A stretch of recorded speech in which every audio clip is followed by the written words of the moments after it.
on What Not to Wear, I wanted to feel sexy. I wore tight pencil skirts and 5-inch heels, and I wanted people to be like, she's kind of hot. Stacy London helped millions rethink their relationship with style, but behind the cameras, the confidence she projected didn't tell the whole story.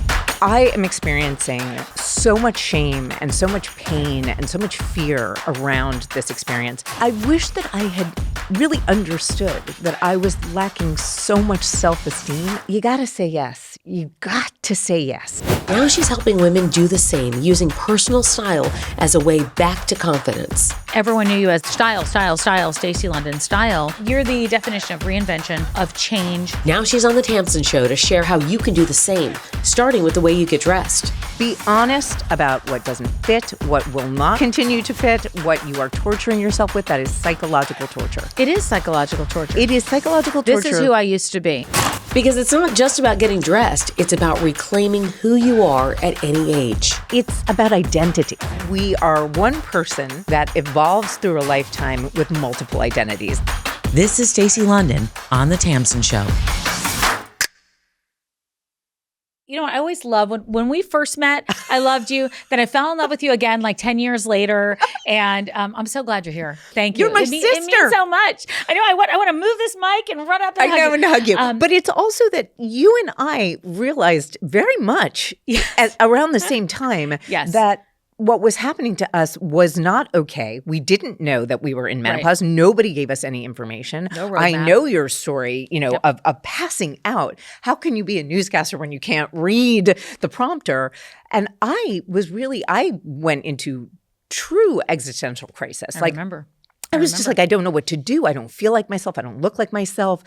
How do I do this and still hold on to who I am? And that's been a real learning process. And not let anyone know that I feel like that. We met first on your famous show, What Not to Wear. Yes. We barely knew each other. We were kind of like, we were there. We were both there. It was a real interesting episode. Yes, it was a very interesting episode. I met you and then we didn't see each other for a while. And then we were told to reconnect. Thank you, Marta Tracy. Thank you, Marta Tracy. Just a little shout out. About menopause, because we both happened to be I think we were talking her ear off about it, I guess, and she was like, you guys should connect. And I'll never forget, we went down to the West Village. It was like I don't know if it was, I don't know what month it was. Oh, it was beautiful. Was it beautiful? You were wearing, I can tell you, wearing a white T-shirt and these skinny jeans. And I was probably so nervous seeing you because I was like, she's all fashion. I have to be perfect. Oh my God. And I was wearing some flouncy dress. I felt like a weird, I did not feel like myself at all, clearly. But I remember thinking, oh my God, she's beautiful in a T-shirt and jeans. Can you imagine? We've got to get this girl in some amazing clothes. What? Okay. I really love that part of the story. I didn't know. It's true. But I remember we sat there and we just, after we got past, like, how are you? How are you? And all the things that we do with each other, right? In life that we all are like, okay, everything's going to, like, we really got down to it probably in the first 15 minutes. I think we got down to like this raw, real conversation that I think I've been missing for a long time, or maybe I wasn't ready for in my life, right? Yeah. Maybe I had put up this glossy front for such a long time that I wasn't ready to let that down yet. And I remember we did, and we started talking about this new midlife, this what was going on, menopause, the mystery of menopause, myths that we thought we weren't sure what we were understanding and learning. I mean, there was not conversation out there. This was not all over my Instagram feed at that time. No, not it was at just all. This conversation like, what do you think? What do you think? Are you going through this? I am too. And I just remember that being such a pivotal moment in all this, and this like very beginning time. Yeah, this was a long time ago. And, look, I think one of the things that I felt after that lunch particularly was such a sense of relief. Yeah, me too. That I could let down my guard, that we were speaking the same language, that I didn't feel uncomfortable talking about things like loss of libido or painful sex or things that we have been taught culturally not to discuss. Whisper about. Right. Talk in the doctor's office if you're going to talk. Actually, in the doctor's office, you don't even talk about it. No. And this idea that I think that women, continue to think that they are competing against each other. And this whole idea of women supporting women and, everybody supports that publicly. To be honest, I'm sort of on Miley Cyrus's side here. I don't think all women support women. And I think they do continue to do real damage in terms of female friendships. But the one thing that I've really learned was that menopause not only brought me close to you, it brought me closer to my friends because I was able to say to them what they were afraid to say. Yeah. And the minute I was like, come on, ladies, let's get into it. Let's start talking about it. It really, you started to see people let down that guard. Yep. You started to see people be like, oh my God, there is a community for me. And I just kept thinking I spent all this time isolating myself, so sad, hiding, when all we needed to do was have lunch for me to know there was one other person out there. Actually, it turns out it's a billion of people out there who are going through something similar, who are going through what we have been referring to as some sort of midlife crisis. Right. But I don't think we've actually really unpacked what a midlife crisis is and why women in particular with female physiology, anybody with female physiology, is experiencing this radical shift and change physically and emotionally. And saying those same words, saying the same words of like, what's going on? My body's changing. I can't believe this. Are my best years behind me? Yes. I mean, those are scary, awful words to come up on.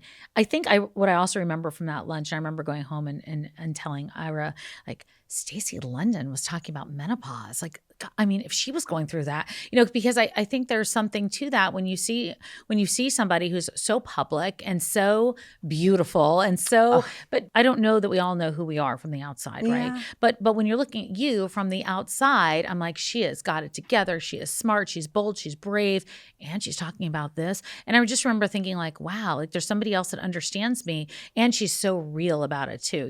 There was no, I think when we were both there talking about this, and I think that that's what I like seeing evolve in this conversation, is that real friendship and community is formed because of the need for that. Absolutely. And we're learning a lot about midlife. You're the definition of reinvention, of change, of going out there as a CEO and not being afraid of those words, which I think it was very bold. And very hard. And very hard. And you were very honest about I remember you getting out there every day. It's your favorite. It's your favorite CEO. I was like, okay, got to come up with something.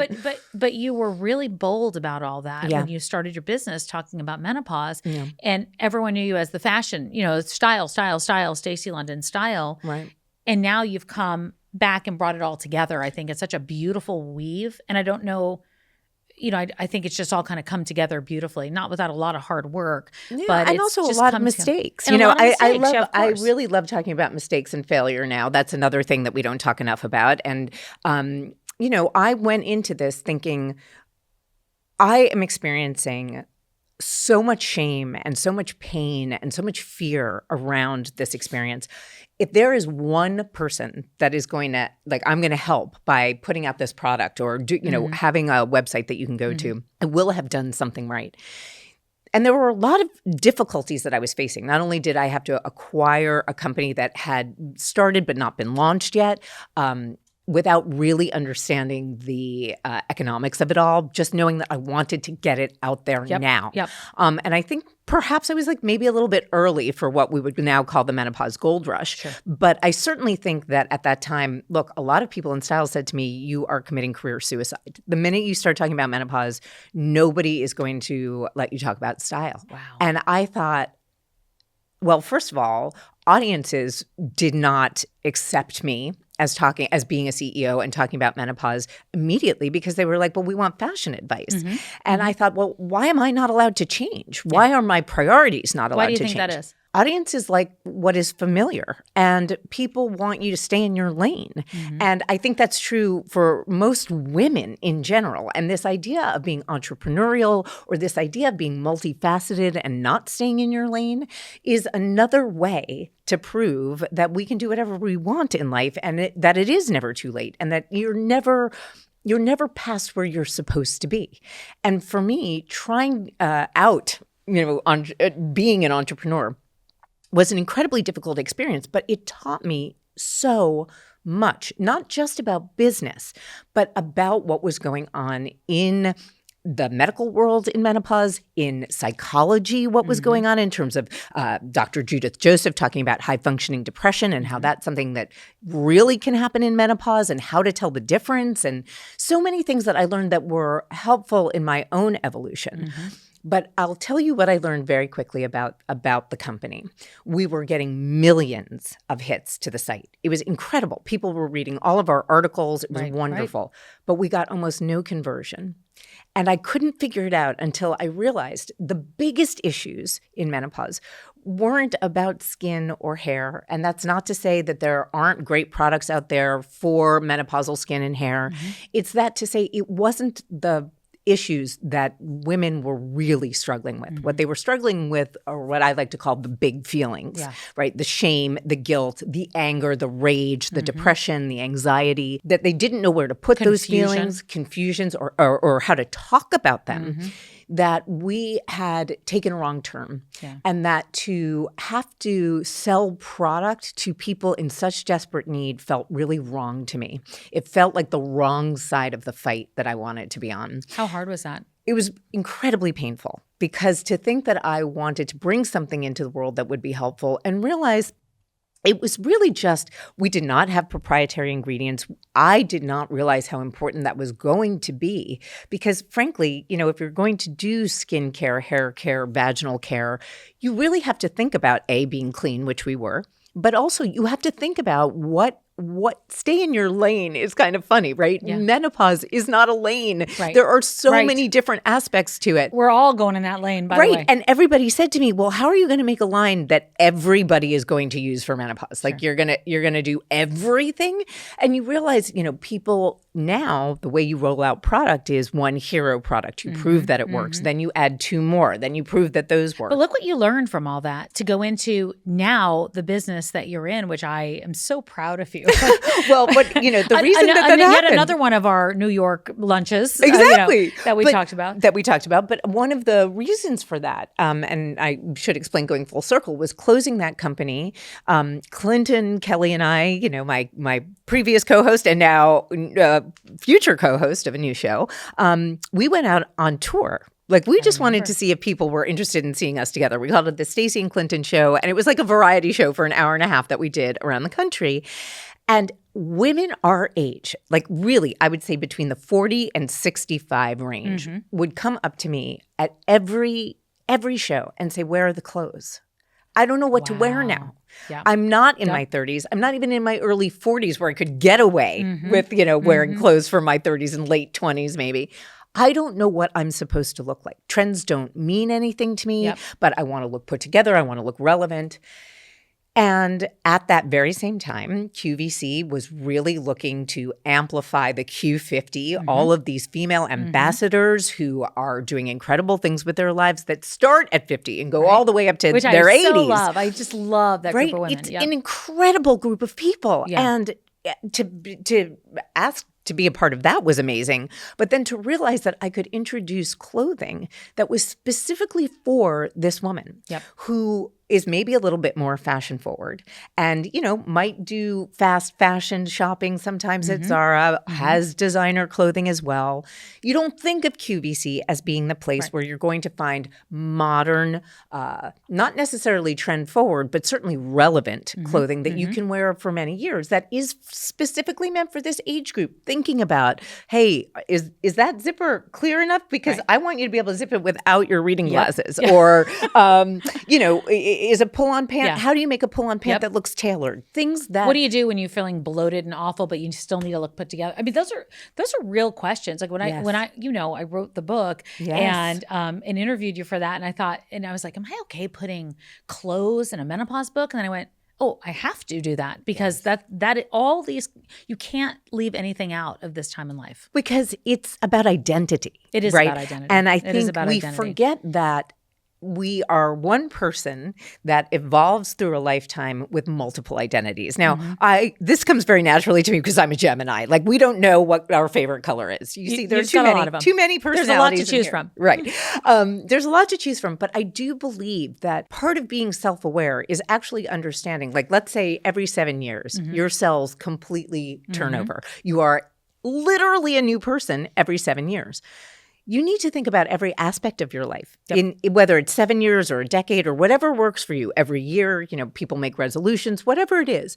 But you need to be aware enough that you are evolving, which takes incredible self-awareness to realize that evolution means change.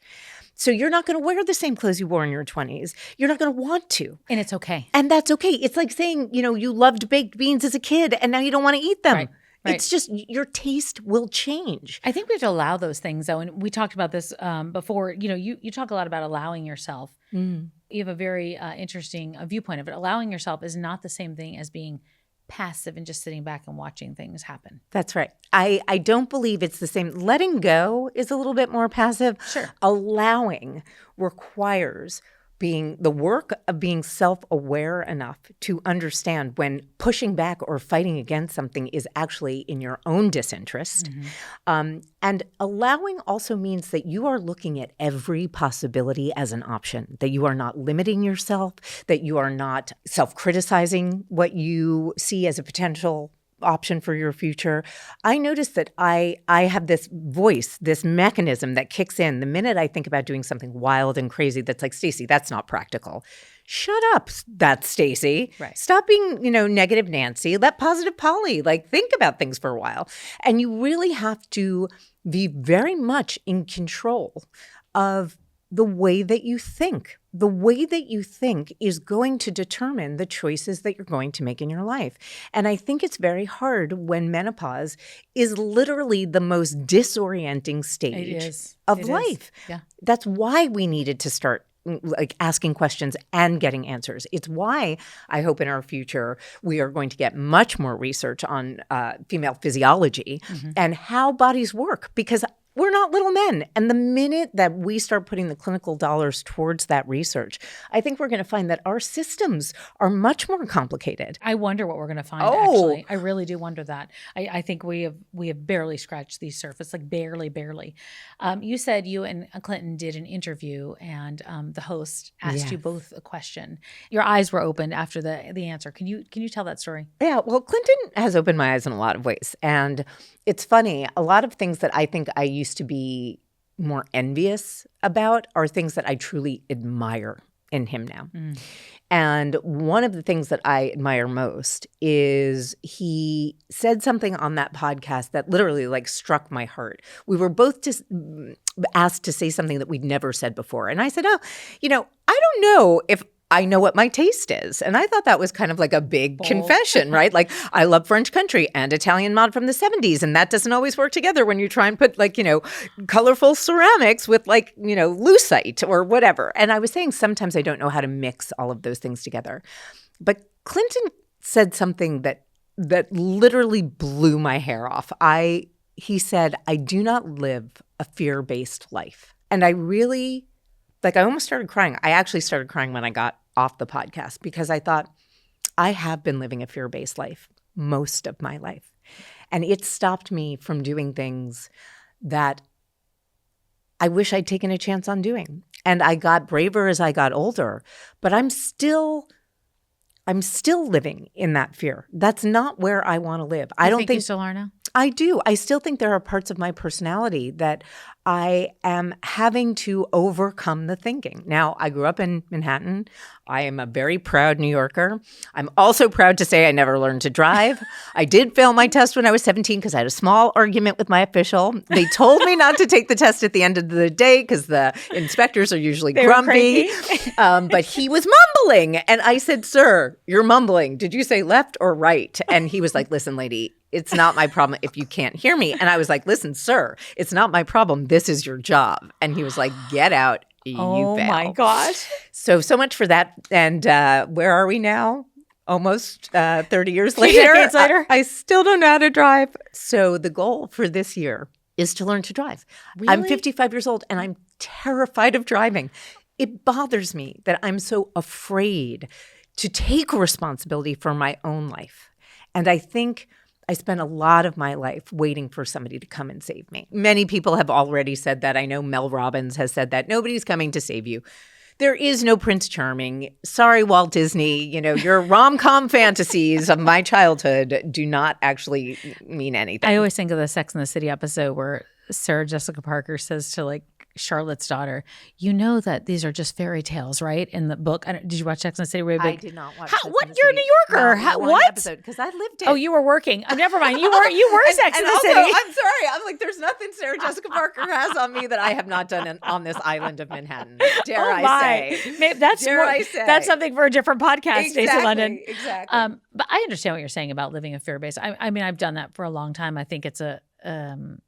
I don't think I've ever put it that way though, and I don't consciously think about it. But when you say it, I do. And when Clinton said it, I hadn't thought about it either.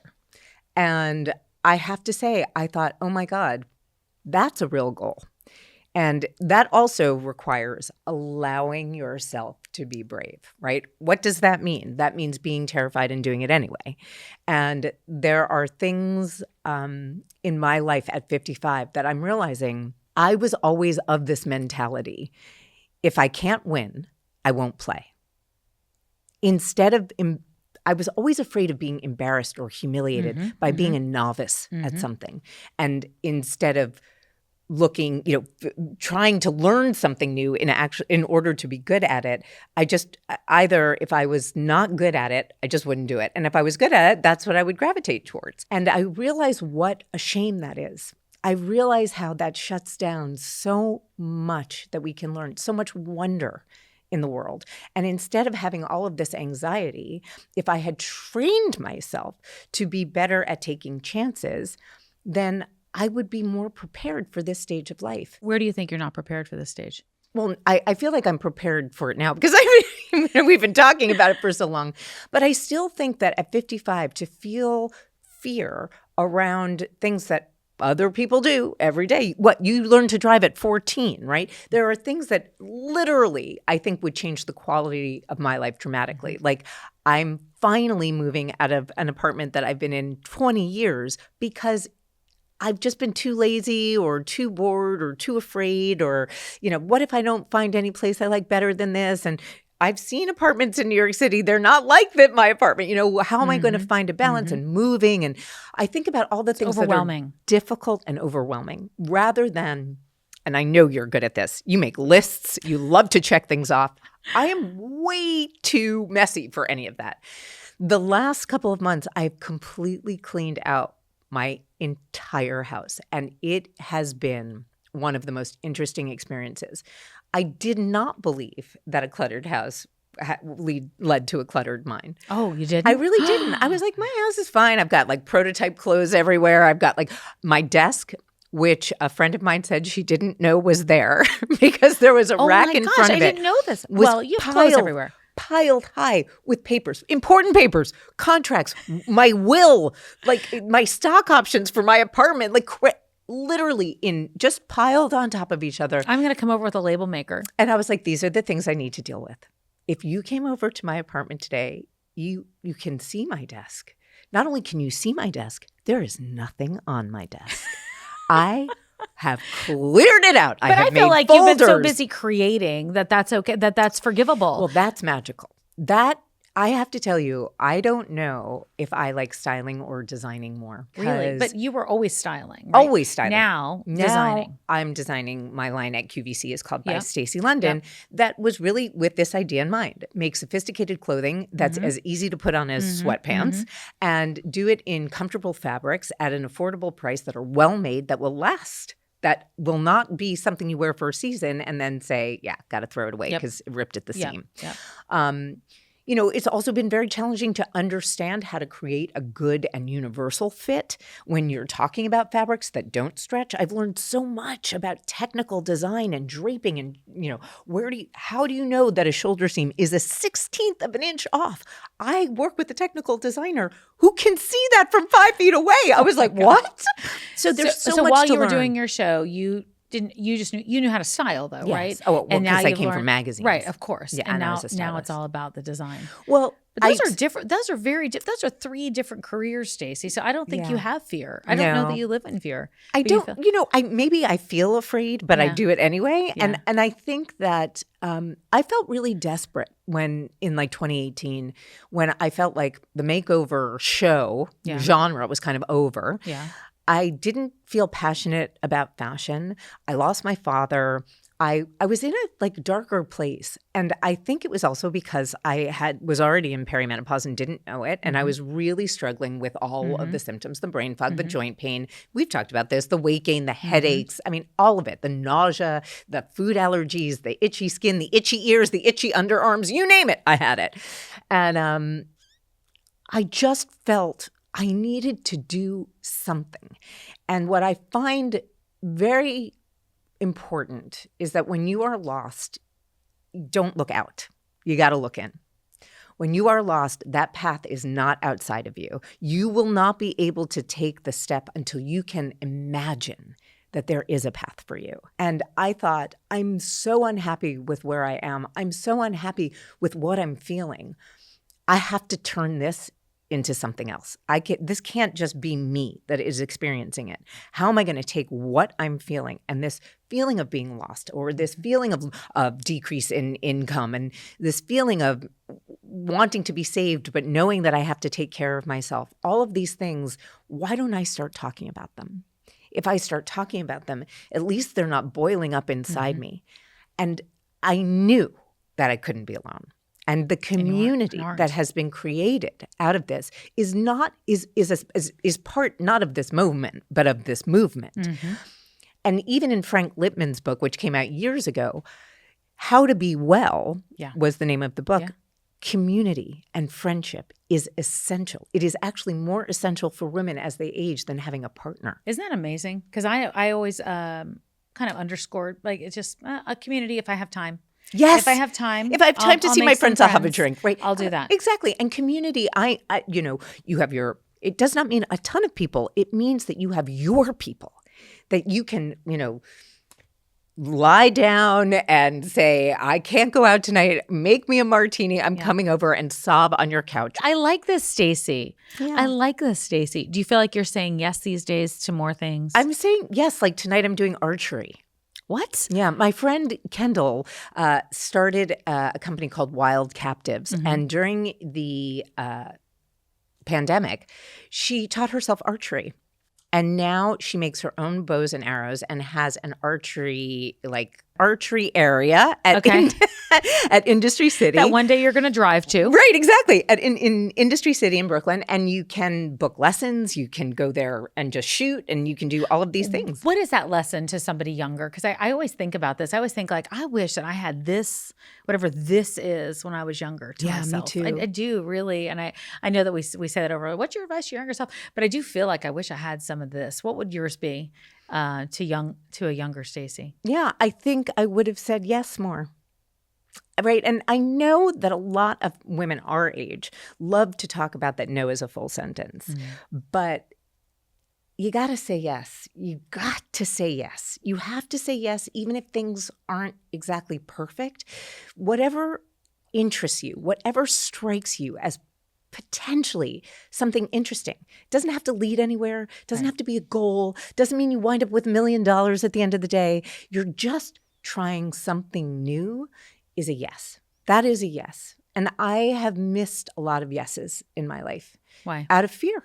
Out of fear of embarrassment, out of fear of looking silly or stupid. I have a real fear around humiliation. Now, to be honest with you, I have no idea where that comes from. That's probably for a therapy session. But that's part of the reason that I wouldn't do things that I wasn't good at. I didn't want to be laughed at. And I don't know why that I had such a sensitivity to that. But I've really lost a lot of that. I really feel like that's a skin I'm in the process of shedding. How? Well, I am back in therapy. I think that's really important. And I'm actually making different choices. Instead of what my first reaction is, I give the opposite reaction, or I give the opposite answer. So if you say to me, Stacy, come with me and Ira, come visit us in California for a long weekend. We're hanging out. We'll go to the farmer's market, whatever. And I'm like, oh my God, is the ticket going to be really expensive? And do I have to behave a certain way around Tam and Ira? All of these things would run through my head. Now, if you said that to me, I want Ira to know that I'm not inviting myself. If you guys decide to invite me, all I mean is I would say yes immediately. Wow. So my friend said to me, let's go to Palm Springs. I said yes. My friend said to me, let's go to Barcelona. I said yes. So each month I have a trip now planned all the way through May. Wow. And I'm just trying to spend more time with more people. Mm-hmm. I'm very good at isolating. I am very good at staying home with my dog and binging every series and never going out and never putting myself out there. And at 55, that's lonely and that's boring and I don't want to do it anymore. Now, if you'd asked me during the pandemic, I think I still have a little bit of that residual pandemic kind of social anxiety, but I'm really fighting it now for the first time instead of being like, it's okay, give yourself a break, Self-care. Yes, but self-care that's another word that I think has just been completely bastardized. And that self-care is not about being indulgent. It is about true care. Your health and your happiness are absolutely intertwined. And I'm finding that I haven't let myself be happy, really happy, in a long time. And I'm working on it. I don't think happy is a constant state, right? If you're shooting for happy, you're going to miss because it's a moving target. But I do feel like you can get to a place in your life where you're pretty content. Life is hard. Anybody who read M. Scott Peck and knows The Road Less Traveled or any self-help book since knows that we come into this world thinking or somehow think that we're entitled to this perfect life, or that's what we've been fed as the American dream or any dream, right? But life is hard. And I think if we come at it from that aspect, then everything else feels like a win. If you know what you're doing, being alive, getting up every day, breathing, brushing your teeth, taking a shower, getting dressed and going out is hard. It's just hard. Facing everything you have to face in life is hard. Financially, with romance, with family, everything is just built in to be hard. So every good thing is a win. How do you deal with the hard things? Well, now I try and deal with them head on. I spend a lot of my life ignoring the hard things, pretending that I was like, everything feels hard, therefore I'm sad. How can I be happy? And I wouldn't say the only thing I've ever really been addicted to is food. But I wouldn't say that I did this on a podcast called Soberness. I was talking about the fact that there are crutches that we need sometimes in life. Now, look, sometimes that's food. And I'm like, I need chocolate right now. Or it's martini. Or it's going dancing. Or it's buying myself new pants. I call them crutches. I say that they're temporary and they're necessary when you're going through something hard. That is indulgent, right? That's a way of being good to yourself that's indulgent. Self-care is making sure that your mental, emotional, psychological, and physical health is under your control and that you are keeping your side of the street clean no matter what you encounter in life, that you are aligned with your values, your words, and your actions. And I haven't always been aligned, but I am now.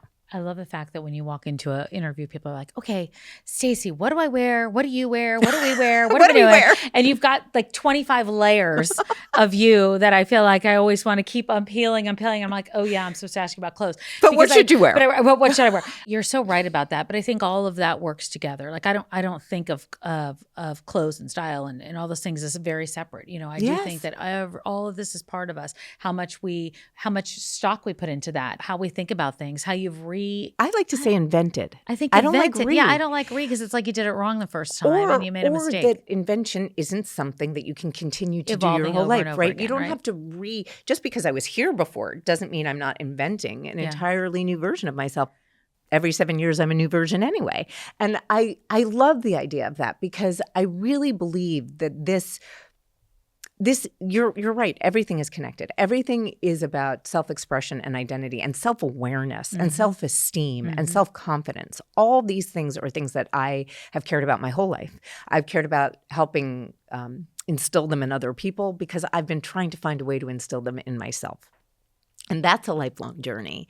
Yes. I just think that I feel better about who I am now than I ever have. And I think a lot of the ways that I was misaligned in life really was because I was trying to please other people. I was trying to bend myself or contort myself into somebody I'm not to make somebody else happy, to make my boss happy or my partner happy or my family happy. And I won't do that anymore. I just won't. I love that you've learned that though, because there are still all those years ahead to not do that. That's right. And that's why when we talk about unlikable women, which Minnie Driver talked about in a recent roundtable, she was like, I hate the fact that we never say men are unlikable. We say women are unlikable. And listen, I think there are a lot of pain in the ass bitchy women. Sorry, there are. And they're not people that I want to associate myself with. But at the same time, I want women to help each other, to work together. And I want women to really come from a place of, there's room enough for everybody here. There's room enough for you to all shine, because guess what? You're made up of billions and billions and billions of atoms arranged in a way that is like no one else in the 8 billion people on this planet. You have something to offer just by existing. But I love that you do that and you lift all of them up. And I do think you do instill that confidence. And I can't imagine the stories you're hearing now are a lot deeper than you've heard before with women, helping them feel better about themselves, look like they want to look and not feel like they have to look. Exactly. I mean, I think that's a big deal. That have to look, we should talk about that for a second, because that idea of what we think we have to look like, part of that is cultural and part of that is societal and contextual. And so what I mean by that is like, listen, you can dress how you want to dress, right? I'm not the Stacy of 2003 who's like, you're going to wear that, right? I mean, I think that's what I was thinking when I first met you. I was like, I just have to make sure that this is not a what not to wear outfit. Right. So, and most people, now I'm like, oh, it's Stacy. It's fine. I can wear whatever I want. Right. But before it was like, I hope this is a what not to wear outfit. But I think that most people think of me that way. They're a little afraid. Like, so who's the Stacy today? Well, the Stacy today is more like, do you feel the way you want to feel in what you're wearing? Okay. Do you feel like you want to feel in what you're wearing? Or are you not thinking about it? Or are you, because I can pretty much tell when somebody's not happy with their body if they dress in a way that makes them look like they're ashamed of their body, right? What do you like do they're for people though that feel it. like that? Because that's a real thing. Oh, that is a real thing, and you can keep going down that hole. So like I noticed, because I'm working from home more, that when I was coming to get clothes, I'm like, oh, I have to pick out some outfits now. What? You can get into a place where you don't. You're working against yourself. Absolutely. And look, part of that comes from COVID. I think so too. We all got used to the pajamification of being home all the time. Yep. That's also why I really wanted to rethink the idea of a wardrobe as how do you make something easier that's going to look good? And that really was the conceit behind by Stacy London. Not your clothes don't have to be black to be flattering. And they need to be easy, work with what you have in your closet and help pull your closet together. So when you go to get dressed, you can have an experience, a feeling of joy and excitement rather than dread. And this has nothing to do with size or how much you can spend on your clothes. I always say spend as much as you can afford to reasonably, not however much money you have. What can you afford reasonably? And then what are the pieces that are, if you opened your closet and you looked at it as a living, breathing organism, then think of the clothes in your closet as sort of the bones. If you have a lot of disconnects, things that don't go together, one-off pieces that you don't have any way to mix and match, then I say take that piece out of your closet and hang those pieces up. One, decide if they really belong in your closet, if they were an impulse buy. Or what you can start to do with those kind of difficult pieces is you can start to write down what would go with that. What would go with all these things that don't seem to have like an outfit to go with? Well, let's see. If I bought a tan suit, that shirt would go great. And that tan blazer would look gorgeous with that pinstripe, pencil skirt. You start to think about what's missing, what would be the connective tissue of that body. So if you think about what you already own as the bones, what is the muscle? What are the joints that are going to create an actual functioning, breathing, changeable wardrobe that feels like it's really, truly a beating heart, like a part of you? I see that in so many ways. And I've noticed now, I'm like, what do I need to make this complete and get rid of all this other crap? Because, I think all of our styles evolved, but mine went from, I had two. You remember I had two. Oh, I remember. News girl dress, or sweats with holes in them. Like, that was it. There was no in There was between. maybe a pair of jeans, maybe. Maybe a pair of jeans. Yes. And so now it's I'm evolving. Like, I'm learning. I'm learning. You're learning, and you're also experimenting. I'm right? experimenting a lot. Like, you're wearing a color that I introduced this fall, right? Yes. That I call it In Bloom, but it's sort of like a red violet. Yep. And what I love about this color is that for me, this is a bolder version of wearing burgundy. Oh, It's a that's bolder good. I didn't even version of think about wine. So Okay. what I also love about this color is that it's bright. You can wear it in winter, but you can also wear it in spring. So I love for people to start thinking about their wardrobe slightly differently. One, you don't have to just think about things in season. Right? God, that's such a relief. It is buy clothes that you love, because even if it's winter and it's -3 degrees outside, you're still going to need a silk blouse at some point. If it's on your list, and I love making a list of the things that are missing, right? What's the missing connective tissue? You start a running list. So that when you go shopping, instead of being like, oh, I love this tweed jacket, you're checking off, did I find a great tan suit? I'm checking it off my list. And as that list kind of, goes down, you can see maybe you need accessories as those things. And the other thing that I always recommend to people, especially when you're experimenting, is if you come up with an outfit that you absolutely love, leave that outfit together. Hang it up together. Yes. Hang Garanimals. 10 outfits. Garanimals for the Gen X's. That's right. Hang them all together. 10 outfits that are your number one favorite outfits for different kinds of occasions, and keep them in rotation. Doesn't mean you can't spend weekends making other outfits, but when you are on the go, somebody like you who's incredibly busy between the film and the book and all of these things, you've got to have at least 10 go-to outfits that are easy to pack, easy to wear, work on multiple occasions, go from day to night, those type of things. Consider what your needs are in your daily life, and that's how you can create a wardrobe that matches it. I always say to people, first, you've got to look at your wardrobe. That is the first thing, okay? Yeah, and be honest. And be honest about what doesn't fit, what will not continue to fit, what you are torturing yourself with. That is psychological torture. It is psychological torture. It is psychological torture. This is who I used to be, and I'm not that person anymore. And I remember one time Oprah said to me, if you're actively losing weight, if you're, dieting, if you're exercising, if you know that you have goal weight, whatever, maybe keep one piece as that inspiration to keep you going. But if you have a closet full of clothes that no longer fit you, it is psychological torture and dread to open up your closet. So one, you got to look at what really needs to go, what's stained and can't get, can't be taken out by dry cleaning, what's ripped, what's missing buttons, things that like either you're going to fix or you're not going to. You've got to figure that out.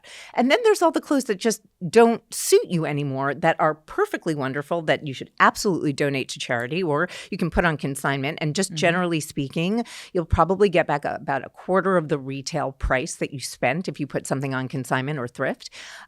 That's usually what you can expect. And then you need to stand in front of your mirror naked. I'm sorry. This is part of the process. Where did that come from? I know. It sort of came from left field, but I don't want to leave it out because I wrote about this in my book, The Truth About Style. You cannot be truthful about what looks good on you if you don't know your own body. And sadly, our judgments of ourselves and our preconceptions of ourselves, that takes a long time to burn off. You have to stand in front of a mirror until you stop saying, God, I hate my back, or look at my ass has somehow melted into the back of my knees, and I don't know when that happened. But you've got to stand in front of that mirror until you can say without emotion, I love my shoulders, but I hate my upper arms. So I know I want to show, I like this cold shoulder look, but I don't want to show this. I love that I have a small waist, but I don't love my hips. Okay.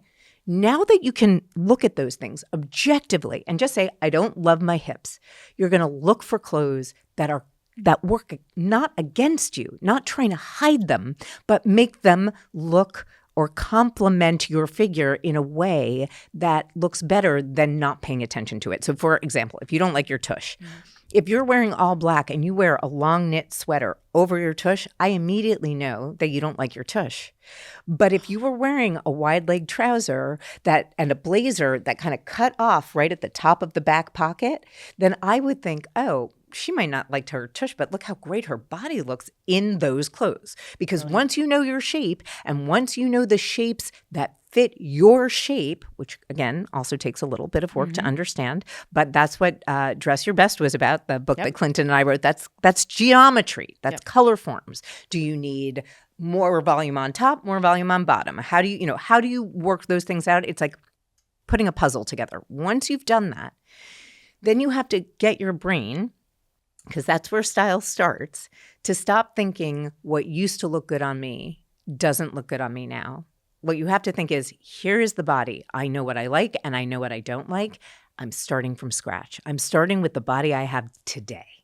And then you think about what in my closet compliments me still and what does not. And I don't mean compliments or flattering in a way that's just patriarchal, like look at me, pick me, all that bullshit.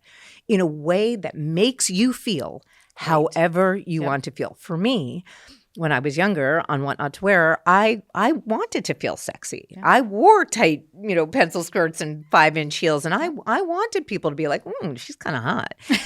I do not feel the same way. I think that when you walk in. Well, I mean, I will take it, but that's not how I define beautiful anymore. For me, beautiful is about feeling powerful.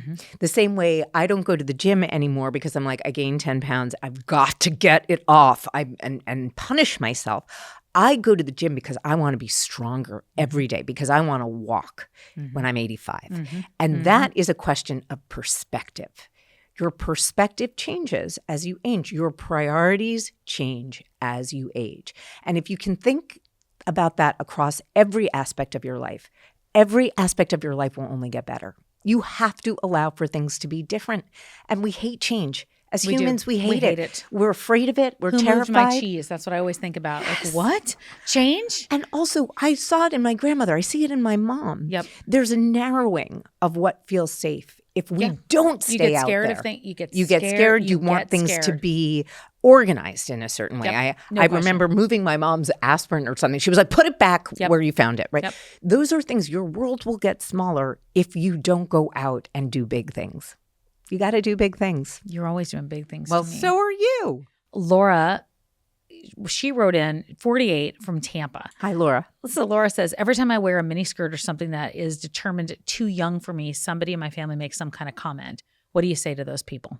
Right. Well, I mean, if it's family, you can't get rid of them, right? You can just be like, nobody asked for your opinion, Mom, thanks, right? That's one, I think it's really important to stand up for yourself. Like, and What Not to Wear, there was a sign that said, no miniskirts after 35, because at that time, we said, look, this is not age appropriate.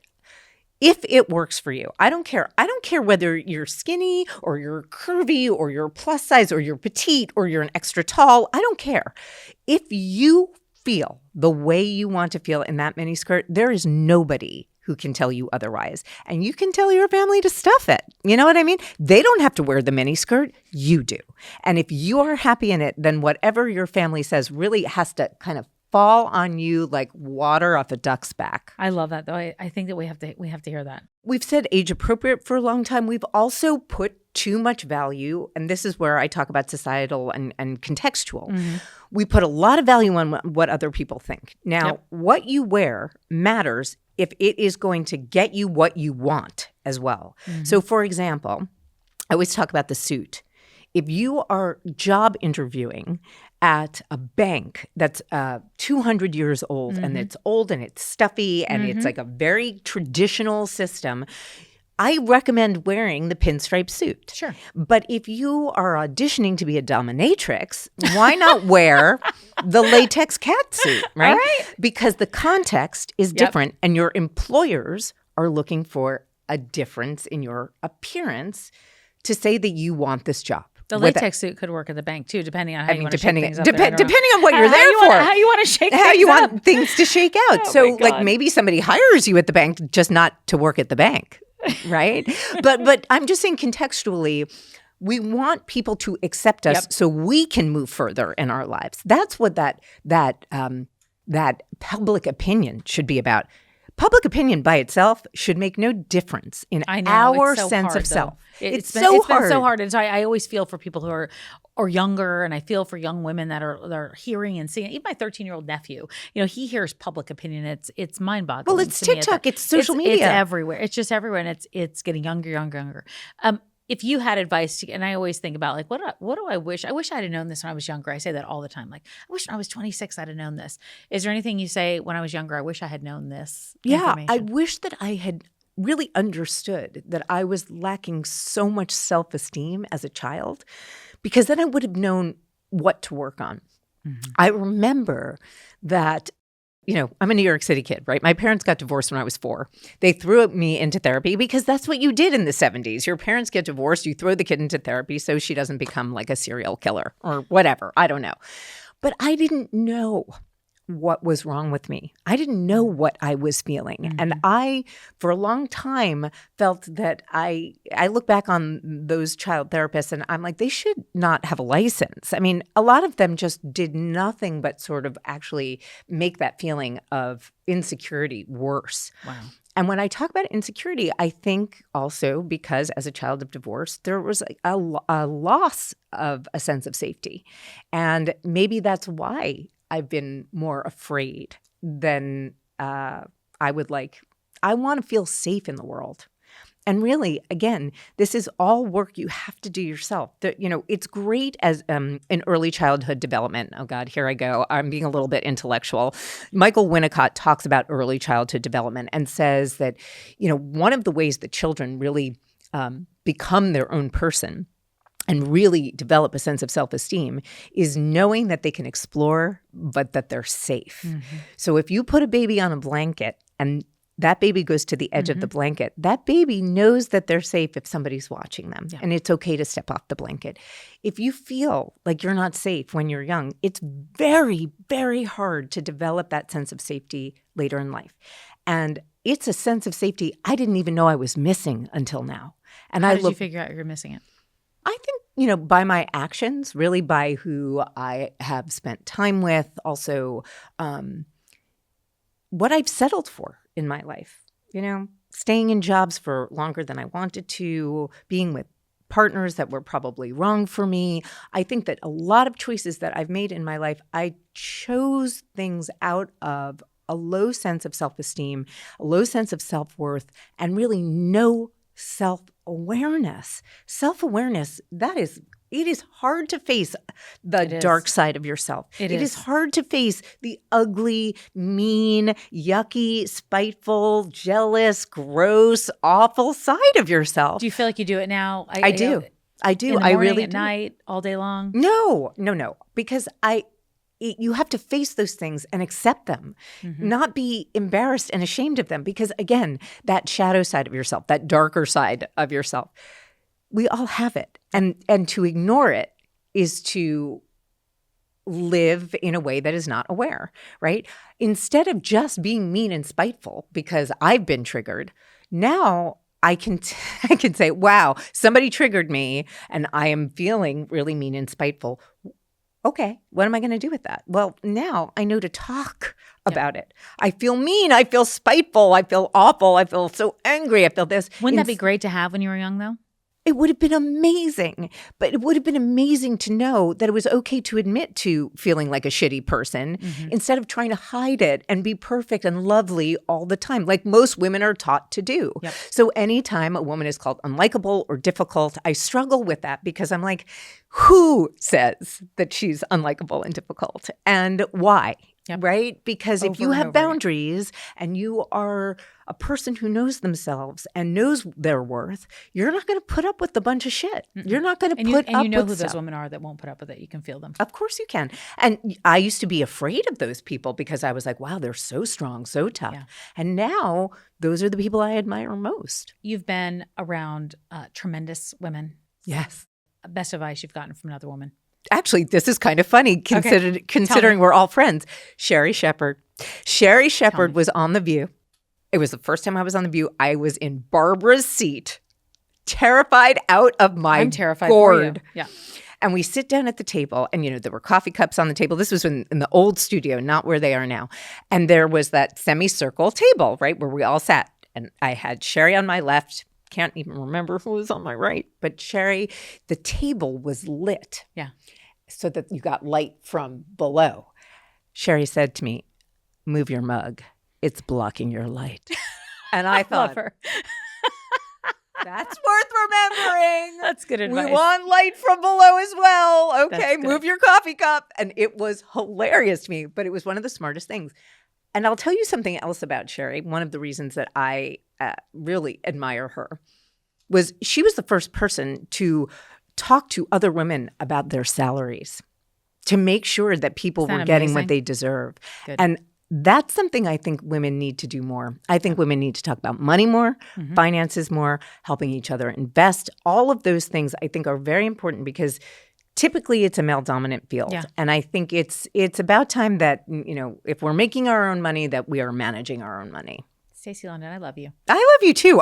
And then spend that And money talk on to great all day. clothes. And then buy some great clothes for the bones of your wardrobe. Go to buy Stacy London on QVC.com. Where can people find you?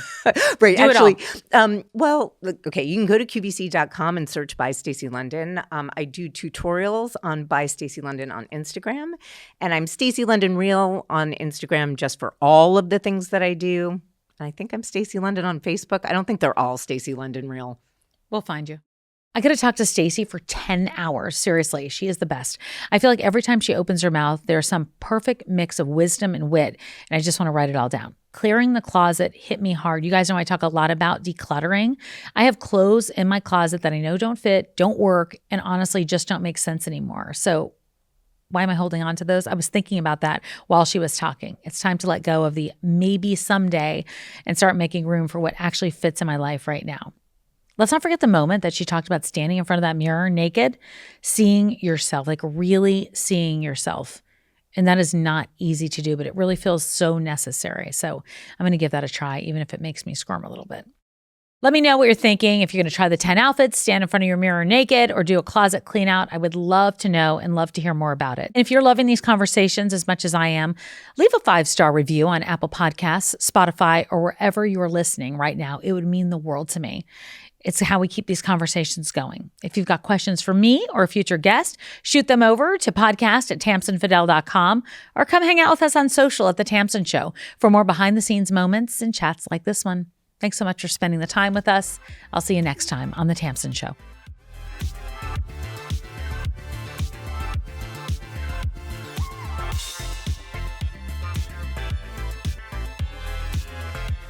The Tamsen Show is an original production by Authentic Wave. Executive producers, Scott Weinberger, Kevin Bennett, and Rebecca Grierson. Brand director, Johanna Ofsnick. Our line producer is Sabrina Saray. Editing by Zach Smith and Marquis Harris.